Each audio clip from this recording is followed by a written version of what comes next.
Pero para que la reactivación sea exitosa en México y en todo el mundo, es importantísimo el tema de las pruebas masivas. Que el mayor número de mexicanos posible sepa si está contagiado, si ya estuvo contagiado, si es inmune, si se puede contagiar o si puede ser él un agente contagioso. Le hemos informado, después de mucho desorden en el tema de las pruebas en este país, que la COFEPRIS finalmente aprobó el uso de 3 pruebas serológicas para determinar la existencia de COVID-19 y sobre todo la presencia posterior de anticuerpos, es decir, en pacientes que ya se recuperaron. Pero ¿cómo funcionan estas pruebas? ¿Qué son? ¿Qué miden? ¿Qué importancia tienen? ¿Qué margen de error tienen? Para platicar de esto, que es importantísimo en este momento en el que entramos en la pandemia en México, tenemos en la línea de Despierta, y se lo agradezco muchísimo, a la doctora Celia Alpuche. Ella es directora del Centro de Investigación sobre Enfermedades Infecciosas del Instituto Nacional de Salud Pública, una de las personas que más conoce el tema y además una persona que tuvo una participación muy activa en la pandemia de la influenza H1N1 hace ya 10 años. ¿Cómo le va, doctora? Buenos días. Hola, ¿qué tal? Muy buenos días. Un saludo a usted y a su audiencia. Primero, doctora, usted formó parte importantísima de la contención de la H1N1. ¿Qué diferencias ve, sobre todo qué diferencias le preocupan entre aquella emergencia y la que estamos viviendo hoy en día? Sobre todo por las características del virus, a eso me refiero. Bueno, primero el momento epidemiológico son muy diferentes. En 2009 iniciamos en esta región del mundo, o sea que a nosotros nos tomó totalmente desprevenidos, de sorpresa, recibir esta notificación que estaba iniciando acá, es decir, como ocurrió en China, en Wuhan, al inicio de esta pandemia fue en esta región del mundo. En esta ocasión ocurrió lejos, como era lo que se esperaba que podía ocurrir en influenza en 2009, y en realidad hemos tenido tiempo de prepararnos, especialmente en esta parte que usted menciona, que es el diagnóstico. México pudo desarrollar el diagnóstico tempranamente antes de tener los casos, y de hecho fue el primer país de América Latina en desarrollar el diagnóstico de la enfermedad en fase aguda. O sea, son dos momentos muy diferentes. El comportamiento y el tipo de enfermedad que está produciendo este virus es diferente de lo que ocurre en influenza. Y una de las grandes diferencias es que con influenza tenemos un tratamiento y en poco tiempo, en 5 meses, se pudo desarrollar una vacuna que pudo empezar a aplicarse. En este caso, no tenemos todavía un tratamiento que podamos decir que es totalmente efectivo o que esté demostrado que es efectivo. Los tratamientos están todos en experimentación y apenas empezamos a recibir algunos datos, en algunos casos más esperanzadores y en otros todavía con mucha incertidumbre. Así que el panorama que tenemos para los dos momentos de estas pandemias son diferentes.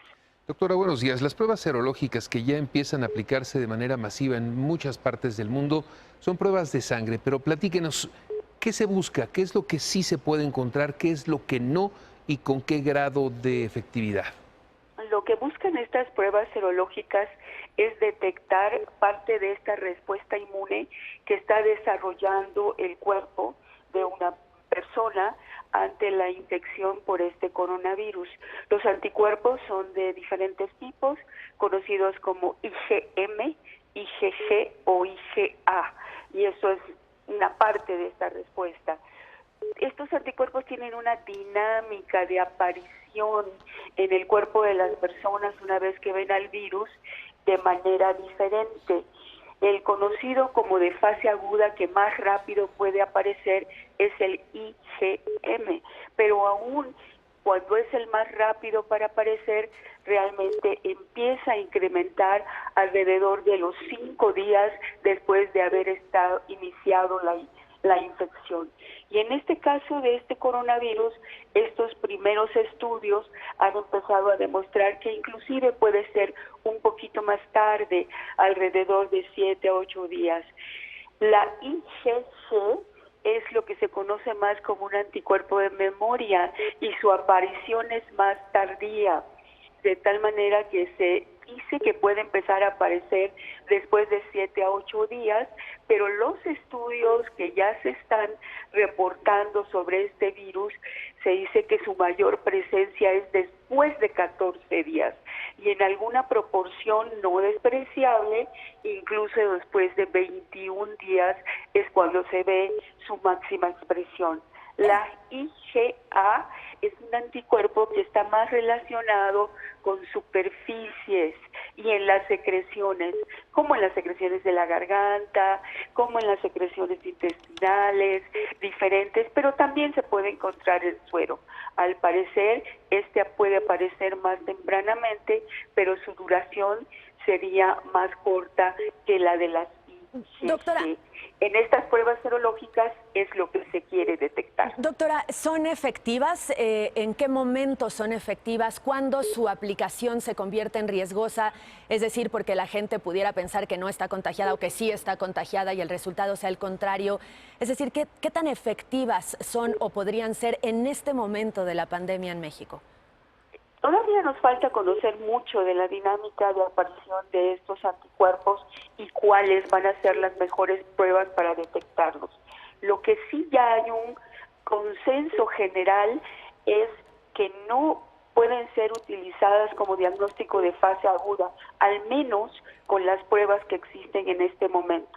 La gran mayoría de ellas que se han probado en los primeros 5 a 7 días de infección tienen una sensibilidad muy baja, porque todavía no han aparecido en todos los casos estos anticuerpos. De tal manera que las grandes organizaciones, como la Organización Mundial de la Salud, como los Centros de Control de Enfermedades Europeos, como la Agencia de Salud Pública de Canadá y muchas otras, no las aceptan como parte del diagnóstico agudo de la enfermedad.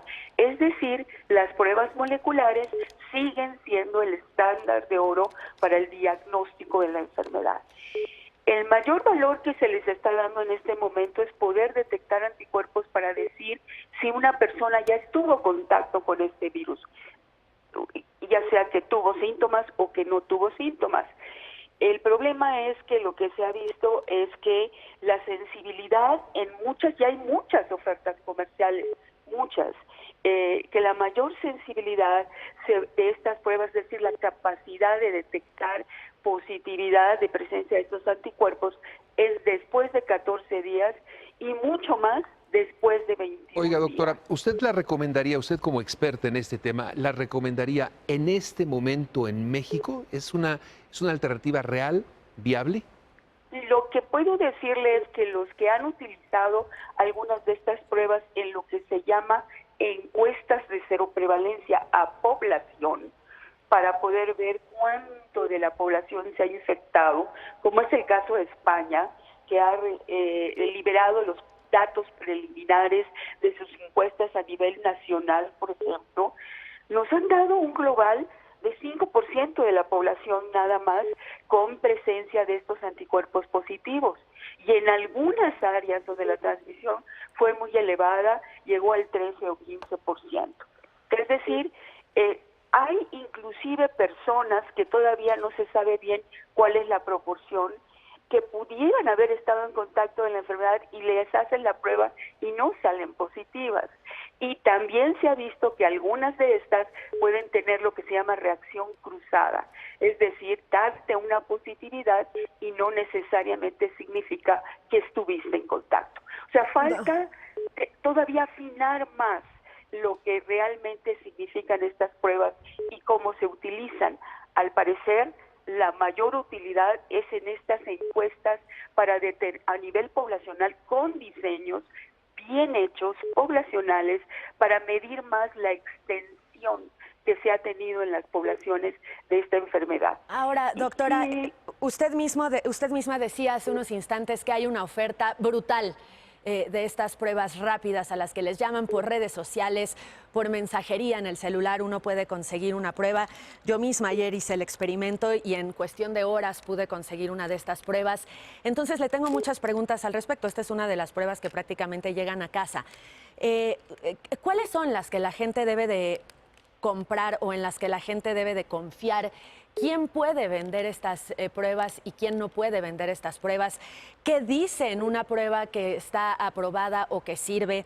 Y una vez que ya se la hace la gente, si decide comprarla, como en este caso, si el resultado es positivo, ¿qué tiene que hacer? ¿Tiene que ir a un laboratorio a realizarse uno con mayor precisión? ¿O qué es lo que tiene que hacer la gente al tener ya en sus manos una de estas pruebas? Por curiosidad, por desesperación, porque la gente quiere hacerse una prueba y en ocasiones, si uno va a un laboratorio, le cobran hasta 6,000 pesos por hacerse la otra. Bueno, qué bueno que usted acaba de mencionar la palabra prueba rápida, ¿sí? Porque las pruebas serológicas pueden dividirse en aquellas que la hacen directamente en suero tomándote la sangre y hacer todo un proceso que al parecer son de mejor desempeño, y de estas pruebas rápidas, que es un pequeño estuchito o cassette que se conocen en inglés como point of care. Como las de embarazo, ¿no? Exactamente. Como sí, esta que tengo en mi mano. Que esas se hacen con orina en embarazo, pero estas se hacen con una pinchada en un dedo y tomar unas gotitas de sangre y ponerlas en estos cassettes. Estas pruebas rápidas son las que más incertidumbre demuestran al analizarse en la literatura internacional, en lo que hay, porque tienen que entender que tenemos 2-3 meses de trabajar con esta epidemia y 1 mes y medio o 2 meses de estar recibiendo esta oferta comercial de estas pruebas. O sea que la información sólida en estudios bien evaluados es limitada hasta este momento. Pero de los estudios en donde sí se han realizado, por ejemplo, grandes laboratorios de referencia como el de Salud Pública, de la Agencia de Salud Pública de Canadá, y en algunos otros sitios, la sensibilidad es muy baja, sobre todo en estos primeros días de la enfermedad, la primera semana de la enfermedad. Y por eso la Organización Mundial de la Salud es muy clara cuando indica que todavía no se recomiendan para el diagnóstico agudo de la enfermedad, porque la posibilidad de detectar una enfermedad positiva tiene un rango entre 30, 50, 60%, o sea que es casi un volado.